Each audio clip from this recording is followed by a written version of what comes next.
Hello students. तो students, आज हम एक नए चैप्टर से अपना आज का क्लास जो है वो स्टार्ट कर रहे हैं। Chapter number 10, reaching the age of adolescence. Page number 120 के अंदर आपको देखना है और यहाँ से हमें शुरू करना है। In the previous chapter 4, you have learned how animals reproduce. It is only after growing up to a certain age that human beings and many other animals can reproduce.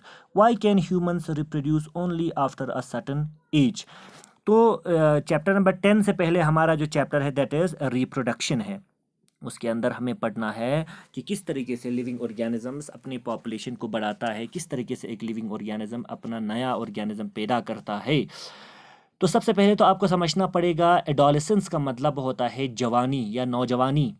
किस तरीके से कौन कौन सा यानी एज क्रॉस करने के बाद हम नौजवानी या जवानी वाले स्टेज पे हम पहुंचते हैं, ये हमको कह रहे हैं। ठीक है, अब देखिए, जूं ही पैदा होता है तभी एक ह्यूमन के अंदर, एक इंसान के अंदर या किसी भी ऑर्गेनिज्म के अंदर जूं ही पैदा होने पर नए ऑर्गेनिज्म पैदा करने की सलाहियत उनमें नहीं होता है जब तक वो एक ख़ास उम्र तक ना पहुंचे। ठीक है, तो हम यहाँ पे हम यही पढ़ने जा रहे हैं कि किस यानी एज ग्रुप के अंदर हम लोग जो है नया ऑर्गेनिजम्स पैदा कर सकते हैं, या नौजवानी वाला जो एज होता है वो हमारा कौन सा होता है।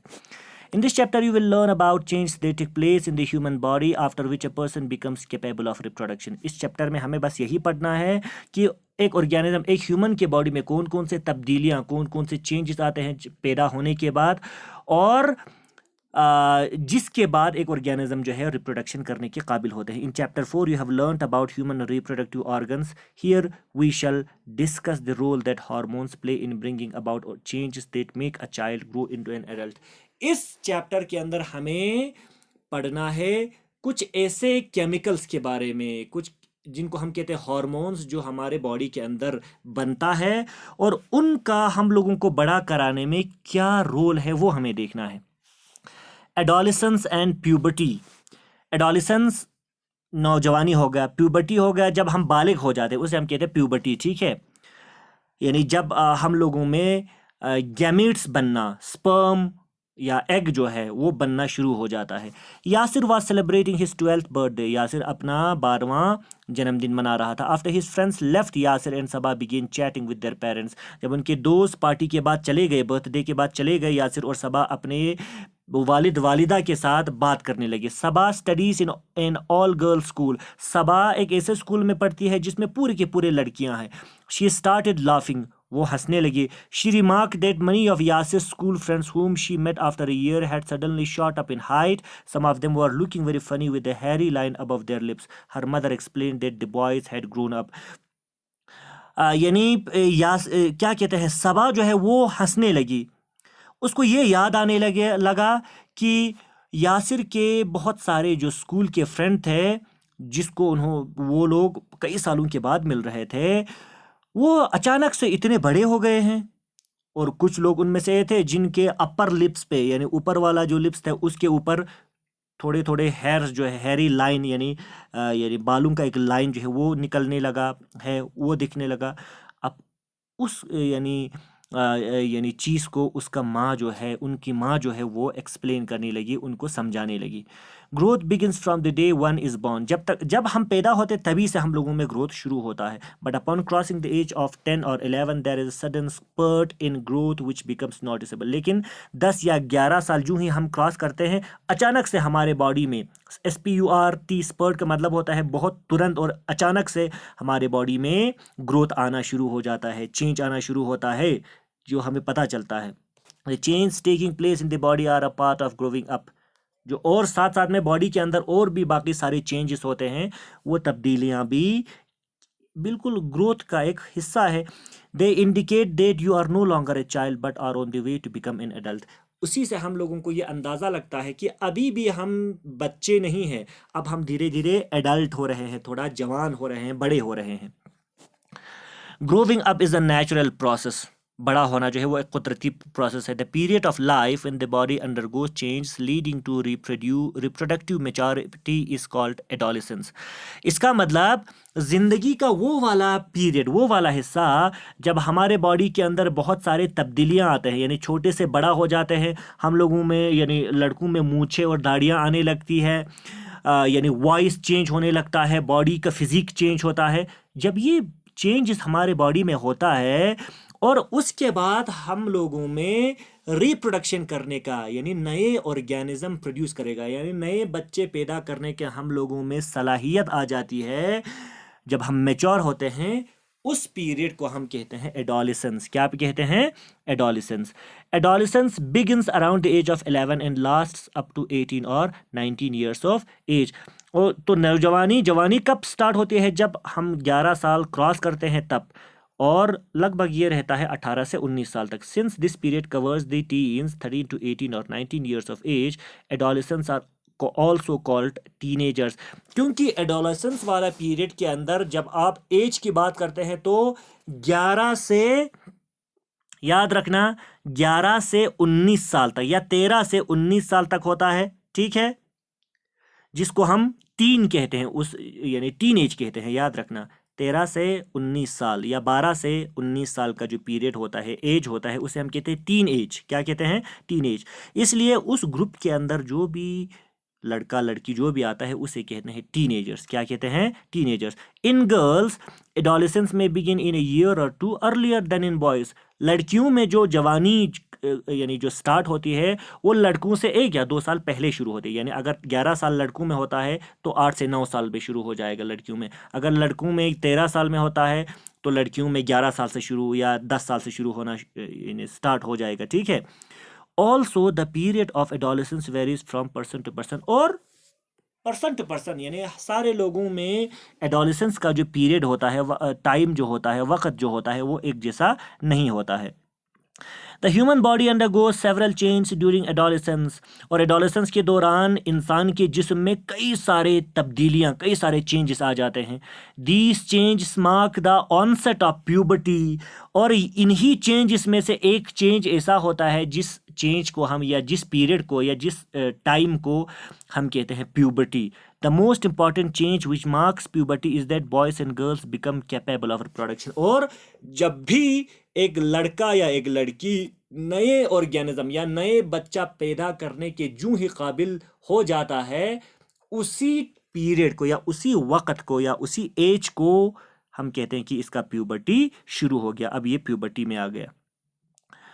Puberty ends when an adolescent reach reproductive maturity. और प्यूबर्टी कब ख़त्म होता है? जब आपके उस शख्स में या किसी भी बंदे में, इंसान में रिप्रोडक्टिव मैच्योरिटी यानी बहुत अच्छी तरीके से जब वो मैच्योर हो जाता है और वो रिप्रोडक्शन करने के काबिल हो जाते हैं, तब उसका प्यूबर्टी वाला स्टेज ख़त्म होता है, अब वो एडल्ट बन जाता है, ठीक है। Yasir and Sabah realized that sudden increase in height and hairy line above the lips in boys were signs of adolescence.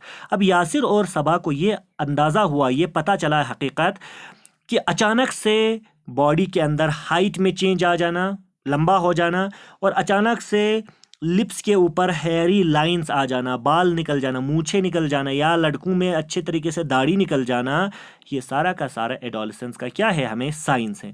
They wanted to know more about other changes at puberty, और puberty के दौरान क्या क्या यानी इंसान की body में changes आते हैं उसके बारे में अब और भी ज़्यादा से वो जानना चाहते थे। चेंज एट प्यूबर्टी यानी प्यूबर्टी वाले स्टेज पे कौन कौन से चेंजेस आते हैं? देखो, इंक्रीज इन हाइट, सबसे पहला तो हाइट बड़ा हो जाना। The most conspicuous change during puberty is the sudden increase in height. जो अच्छे से दिखने वाला जो तब्दीली जो प्यूबर्टी पे होता है वो क्या होता है? अचानक से हाइट में चेंज आ जाना। At this time the long bones, that is the bones of, okay next वाले पेज पे ले जाइए। द यानी bones of the arms and the legs elongate and make a person tall. और उस दौरान क्या होता है? एक इंसान के, एक ह्यूमन के बॉडी में बाजू का या आर्म का जो क्या कहते हैं बोन्स हैं, लेग्स के यानी हमारे जो टांग है उनके जो बोन्स है वो लंबा धीरे धीरे लंबा होना शुरू होता है, जिसकी वजह से हम क्या हो जाते हैं, टॉल हो जाते हैं। एक्टिविटी 10.1 देखिए, the following chart gives the average rate of growth in height of boys and girls with age. नीचे जो ये चार्ट दिया गया है, इस चार्ट के अंदर किसी भी एक गर्ल या बॉय के अंदर हाइट जो है वो एज के हिसाब से कितना हो सकता है वो बताया गया है। The figures in columns 2 and 3 give the percentage of the height a person has reached at the age given in column 1। Column 1 के अंदर जो एज होगा, दूसरे कॉलम्स में उसका यानी परसेंटेज, हाइट का परसेंटेज जो है वो बताया गया है। For example, by the age 11 a boy has reached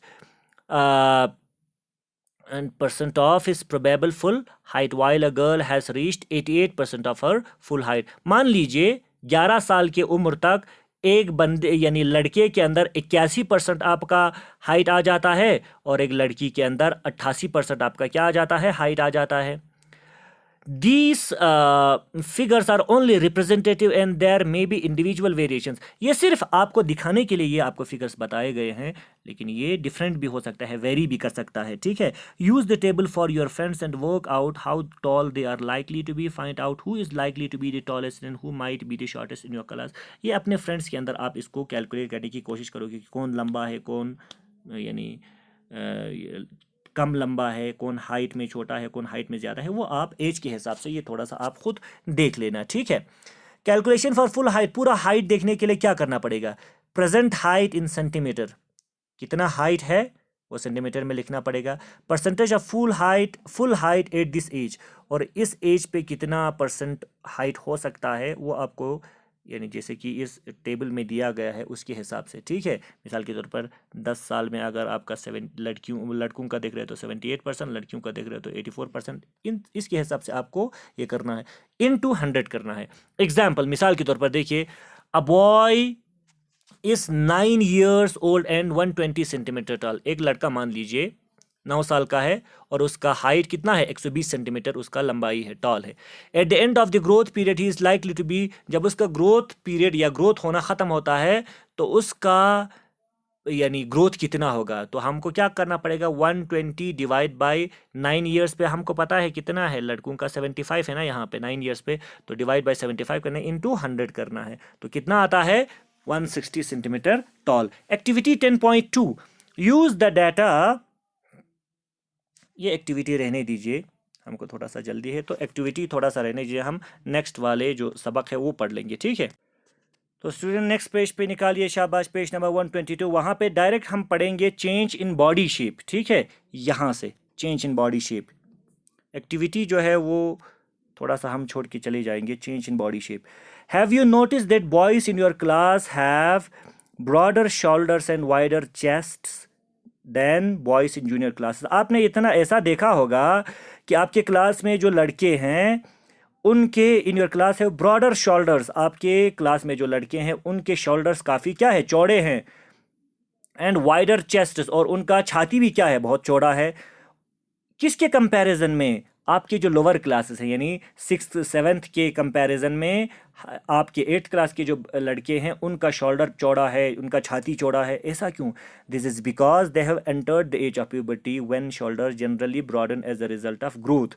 इसका वजह क्यों है, क्योंकि आप लोग थोड़ा सा बड़े एज के हैं, तो आप प्यूबर्टी वाले एज में अब आप एंटर कर चुके हैं, ठीक है। जिस प्यूबर्टी वाले स्टेज में हम लोगों का ग्रोथ बहुत अच्छी तरीके से होता है, और उस ग्रोथ की वजह से आपके शोल्डर्स लड़कों के और चेस्ट जो है वो इतना ज़्यादा क्या होता है, चौड़ा होता है, ठीक है। In girls the region below the waist becomes wider, और लड़कियों में जो वेस्ट होता है, वेस्ट के नीचे यानी जो कमर होता है, कवर के नीचे वाला जो पोर्शन होता है वो धीरे धीरे क्या होने लगता है, बड़ा होने लगता है, वाइडर होने लगता है। In boys the muscles of the body grow more prominently than in the girls, और लड़कों में मसल्स, बॉडी का मसल जो है वो बहुत ज़्यादा अच्छे से ग्रो होने लगता है गर्ल्स के कंपैरिजन में। Thus change occurring in adolescent boys and girls are different, इसलिए लड़कों और लड़कियों में एडोलेसेंट वाले पीरियड में जो ग्रोथ होता है वो डिफरेंट है, अलग होता है। नेक्स्ट क्या है, वॉइस चेंज। मैंने पहले ही कहा था आपको, आवाज़ का चेंज हो जाना। Did you notice that sometimes the voice of some of the boys in your class cracks? आपने देखा होगा कि आपके क्लास में जो लड़के हैं, कुछ लड़के ऐसे होते हैं जिनका आवाज़ जो है वो क्रैक होता है। क्रैक मीन्स बहुत ज़्यादा मोटा और बीच बीच में यानी टूट जाते हैं। At puberty at puberty the voice box और the larynx begins to grow. याद रखना, हम लोगों के गले में एक बॉक्स लाइक स्ट्रक्चर होता है, हमारा जो ट्रकिया के ऊपर, उस बॉक्स लाइक स्ट्रक्चर को हम कहते हैं क्या? वॉइस बॉक्स कहते हैं। क्या कहते हैं? या तो आप वॉइस बॉक्स बॉक्स कह सकते हैं उसे, या उसे आप कहेंगे और उसे कहते हैं लैरिंग्स।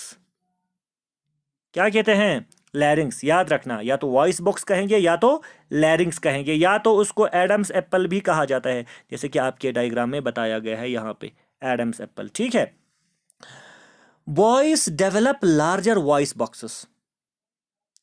तो क्या कहा?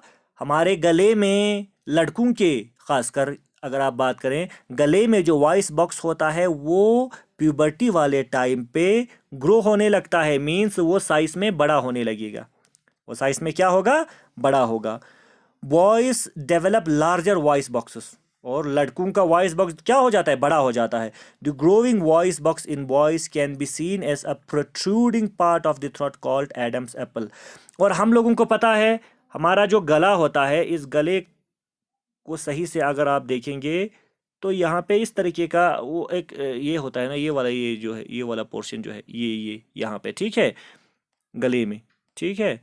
तो इस बाहर की तरफ निकले हुए इस पोर्शन को कहते हैं एडम्स एप्पल, और इसी के अंदर आपका वॉइस बॉक्स या लैरिंग्स क्या होता है? प्रेजेंट होता है। ठीक है।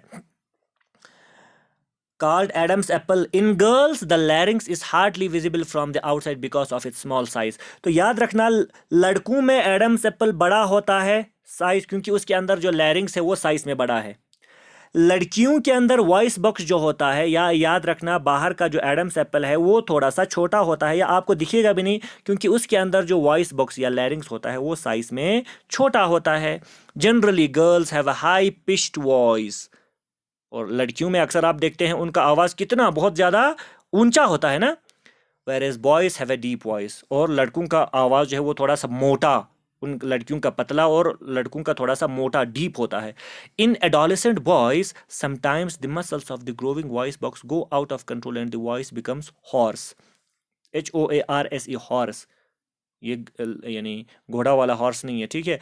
अब एडोलेसेंट लड़कों में कभी कभार क्या हो जाता है, जो वॉइस बॉक्स के अंदर जो मसल्स हैं, ये जो वॉइस बॉक्स के अंदर जो मसल्स हैं वो बहुत ज़्यादा ग्रो करने लगता है और आउट ऑफ कंट्रोल होता है। उस वजह से आवाज़ बहुत अजीब सा, बहुत मोटा सा लगता है। ठीक है। दिस स्टेट में remain for a few days और weeks after which the voice becomes normal. इस वजह से यानी ये जो आवाज़ मोटा हो जाना अचानक से, वो कुछ हफ्ते तक या हफ्ते से ज़्यादा तक, 10 दिन तक, 20 दिन तक रह सकता है। बाद में वो खुद क्या हो जाता है? नॉर्मल हो जाता है। Money of my classmates have a horse voice, now I know why. अब मुझे पता चला कि मेरे क्लास में बहुत सारे लड़के ऐसे हैं, क्लासमेट्स ऐसे हैं जिनका आवाज़ इतना ज़्यादा मोटा क्यों है। Increased activity of sweat and sebaceous glands. याद रखना, हमारा जो स्किन होता है, इस स्किन में कई तरीके के ग्लैंड्स, कई तरीके के टिश्यूज होते हैं जिनको हम ग्लैंड्स कहते हैं, और उनमें से जैसे कि पसीना निकलता है हमारे हाथों से, बॉडी से कुछ ऑयली तेल जैसा निकलता है, वो इन्हीं ग्लैंड से, इन्हीं टिश्यूज से निकलता है। स्वेट निकलने वाले ग्लैंड को, टिश्यू को कहते हैं स्वेट ग्लैंड, और वो जो तेल निकलता है, ऑयली स्ट्रक्चर यानी चीज़ें निकलते हैं, उसे कहते हैं sebaceous gland. During puberty the secretion of sweat glands and sebaceous glands, oil glands increases. Puberty के टाइम पे हमारे बॉडी के अंदर स्वेट ग्लैंड्स भी ज़्यादा होने लगता है, सेबेशियस ग्लैंड्स जिनको हम ऑयल ग्लैंड्स कहते हैं वो भी इंक्रीज हो जाता है। Many young people get acne and pimples on the face at this time because of the increased activity of these glands in the skin. अब जब थोड़ा सा जवान होने लगता है हमारे चेहरों पे, हमारे स्किन पे क्या छोटे छोटे एकन मीन्स वो छोटे छोटे वाइट जैसा वो दाने निकल जाते हैं ना, और पिंपल्स निकल जाते हैं। वो किस वजह से होता है? वो उन्हीं स्वेट और सेबेशियस ग्लैंड्स की वजह से वो निकल जाता है, उनके एक्टिविटी की वजह से।